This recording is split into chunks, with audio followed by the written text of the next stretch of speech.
Hi everyone, it's Simon Keeling here at weatherweb.net and Weather School. This is a special video to commemorate D-Day, which occurred 70 years ago on the 6th of June. I've always been fascinated by the forecasts that were undertaken on D-Day and the legend that is Stagg, who was chief forecaster to Eisenhower. It was his responsibility to take in all the data from various different forecasting centres, from the Americans, from the British and from the Admiralty, and to collate that information. Now, there were differing forecasts that were made, and it was Stagg's job to find a route through those forecasts and give Eisenhower the information and the guidance he needed in order to launch the campaign. Now, along the way, I've read lots of books, all the documents related to Stagg, and it's very interesting actually to get to know the man, because it does seem as though he really did feel the pressure of the weight that was on his shoulders, or put on his shoulders. Actually not by Eisenhower, funny enough, because Eisenhower did express a few times how he understood the difficulties of what Stagg was trying to do, but I think that it was pressure that Stagg created on himself, and he did find it frustrating at times dealing with the forecasters from these different centres and trying to get an opinion formed as to what the weather on D-Day may do. Now, that's raised many questions for me, particularly about the decision to postpone by 24 hours from the 5th until the 6th of June, and whether that was more luck on Stagg's part than judgment. And that's not to take anything away from Stagg as a forecaster or as a man. It's just interesting to think about what scenarios would be going through his mind and what scenarios would be going through my mind as a professional forecaster too, presented with a similar situation. Now, I'm really indebted to the National Met Office Archive and Library down at Exeter, because the staff there have just been wonderful. Whenever I've made a request for information, it's been forthcoming rapidly. The charts that you'll see now are courtesy of them, and the staff there really are in the best spirits of public service. I mean, you know, we've got copies of charts here, look, from the day itself. These are the actual working charts that forecasters were using on that day. We've also got Stagg's diary as well. So he made comments in this diary. Basically what he says was to remind himself, so that if questions were asked at any point in the future, he could go back and reference what his train of thought was. And it really is amazing to see this, and it's my mission to get these all collated into a single volume so that you can enjoy them too and really get the feel of the man Stagg and of what he was trying to achieve during D-Day. Now, this video is dedicated to all the forecasters and all the observers, all the analysts and all those assistants who took part not only in D-Day but in both World Wars and in war campaigns ever since. Of course, war is never nice, but we hope that as forecasters we can help a little bit to make sure that good triumphs over evil in the end. So this is dedicated to all those who gave their lives and who took part in active service, and indeed still do through our forces overseas. So see what you think, and I hope that you enjoy this special video as much as I did in making it. So this is the actual working chart from Saturday the 3rd of June 1944. It's the chart that Stagg and his team would have been working from, and just at first glance of this, you see low pressure out here in the Atlantic, more low pressure here, we've got another area of low pressure here, high pressure down in the Azores, but this train of low pressure areas just screaming across the Atlantic, pushing fronts eastwards with them all the time. When Stagg was looking at this, he must have been thinking, what on earth are we looking for here if we've got to find a weather window in this lot? I mean, even now, to see that sort of chart is unusual in early June. It really is a succession of westerlies, and it's really more what you'd expect to see during the winter months through the UK, let alone during the early part of June. But Stagg knew that he'd got to find a weather window in there somewhere.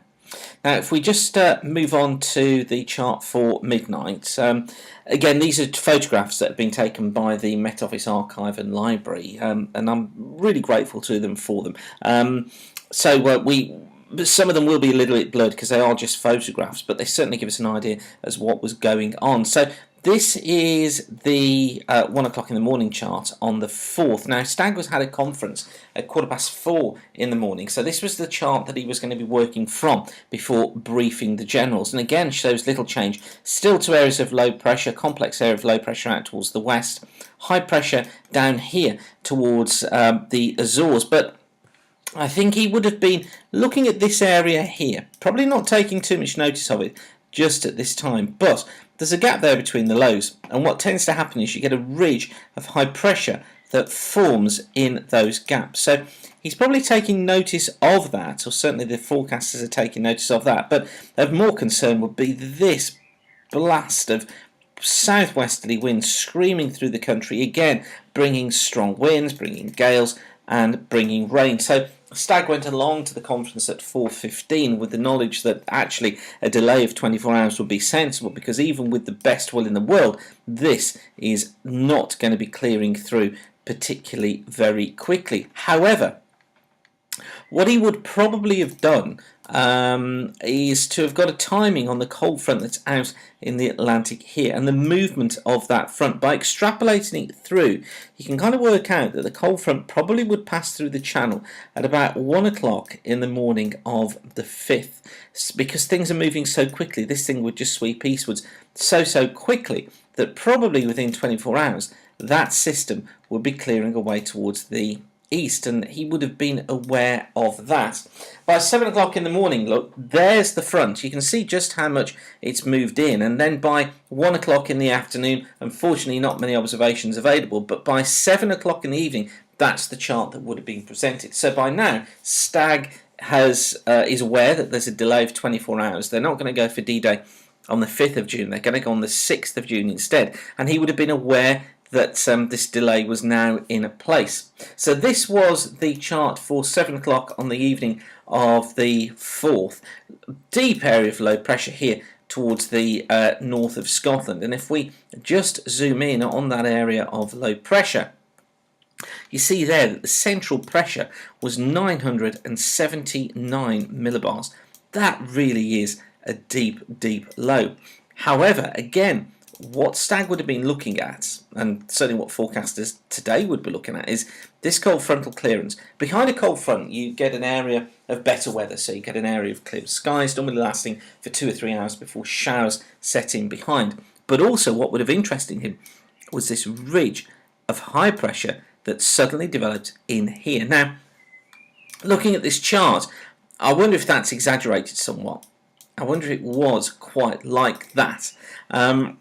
Makes me wonder just a few questions as to how exaggerated that high is, but certainly actually the chart itself is correct.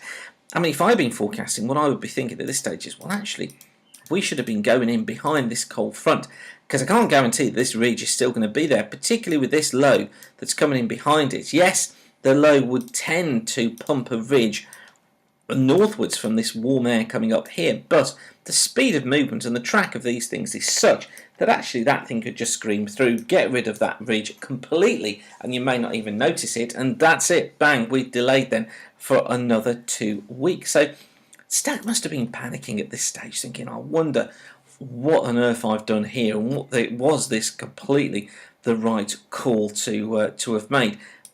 I would have liked to have been in behind that cold front. Ahead of it, we got some really strong winds, which would be producing rough seas, and really rough seas, because it had been windy for several days. So they would have been producing some rough seas coming up through the channel.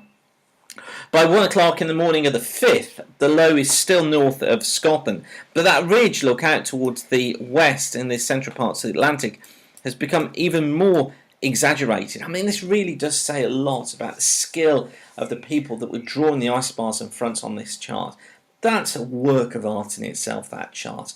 To be able to fit those isobars in with a limited amount of observations that you've got and be able to make prognoses based on it is nothing short of an act of genius. And it's art. It's an artist at work, seeing that chart created and seeing it put down on paper is a work of art in itself. And we shouldn't underestimate the skills of the analysts in drawing up these charts. These days it's still a skill, and it's one that I try to teach my students at university, and I try to practice several times a week, drawing on the isobars, drawing on the fronts. But to do it on a scale such as this, and remember this is a huge piece of paper, we're looking here at A0 size paper charts. To do it on such a chart and to produce something so neat is, quite frankly, I just find it stunning. I find it remarkable. And then on to 7 o'clock in the morning of the 5th. Now, this is when, of course, D-Day was planned for. So it was at this time that D-Day had been planned for. And if they'd have gone, they would have been in low pressure towards the northeast of Scotland, quite a deep area of low pressure up there as well. And this northwesterly flow behind this cold front. Again, Stagg must have been thinking when he saw that chart in the morning, goodness, I hope I've made the right call. I mean, he just talked through his diaries and in his book about the stress and the pressure that he was under at this time. But what he would be hoping for is that ridge would build in. Having seen these two charts, he would probably have been more settled that this thing wasn't just going to scream in from the west, and that this ridge did stand a chance of building. So probably by this time, Stagg was probably a little more confident in his forecast than he probably had been before 7 o'clock on the morning of the 5th. And in fact, that's a closer in view of the chart for the morning of the 5th. You can see there that low lug up towards the northeast of Scotland, showing that central pressure of 977 millibars. But these aren't bad conditions, through the channel. Not bad at all. And on a west-northwesterly, yes, it would have been a rough night for the troops on board the ships, but actually on a west-northwesterly, you've got good visibility. It's improving all the time. Actually, that's, looking at it here from what I can see, that's a perfectly doable weather situation for the criteria that had been laid down. But anyway, the 5th wasn't to be. It was to be the 6th. And I've got some theories on reasons for delay, but I won't go into them on here. And then we get to midday on the 5th. So this is midday on Monday the 5th. Look, there's our area of high pressure coming in to the Atlantic. Here it is. Look, it's building its way eastwards. That low is not going anywhere particularly very fast, but this ridge is building in quite nicely. So we'd have a constant feed, basically, of drier air coming in to the bottom portions of this low, so it would tend to improve visibility. It would tend to lift cloud bases as well, which of course is what was needed for the Allied aircraft. And then going on to the 7 o'clock chart for the evening of the 5th, you see that the ridge has built in quite nicely. 1 o'clock on the morning of D-Day itself on the 6th, and then 7 o'clock in the morning of the 6th. Actually, doesn't look hugely different, does it, to the 5th? I mean, the only difference really is that the ridge has managed to get in a little bit further, and so conditions probably improved. And then this is the chart for midday on D-Day itself, and if we just zoom in a little bit closer into the UK there, you can see that the low had come into the North Sea. It had filled to 995 millibars. So we'd still got this west-northwesterly, still blowing actually at the same sort of strength, but this ridge coming into the west of Ireland had effectively done its job and had brought in slightly drier weather and enabled that window of D-Day to take place. Just look at the chart, a closer in view of the chart. There it is for 7 o'clock in the morning of the 6th, and just compare the two. Look, there's the 5th, there's the 6th. So there's the 5th and there's the 6th. The main difference really is the depth of the low up towards the northeast, and it does make you wonder, well, what would have happened if they'd have gone on the 5th? I wonder. But anyway, I just wanted to show you those really, just to take you through the charts and the working charts as they would have been. There's more on my musings if you go to weatherweb.net and click on the musings section. You'll see there I've written a little bit about what was probably going through Stagg's mind on each of the various days. So you can go and have a little read, and also there's some links to bigger versions of the charts. So I hope that's been of interest to you. For now, thanks again for watching, and whatever you're doing, keep the sun shining and have a great day. Thanks for watching, and bye for now.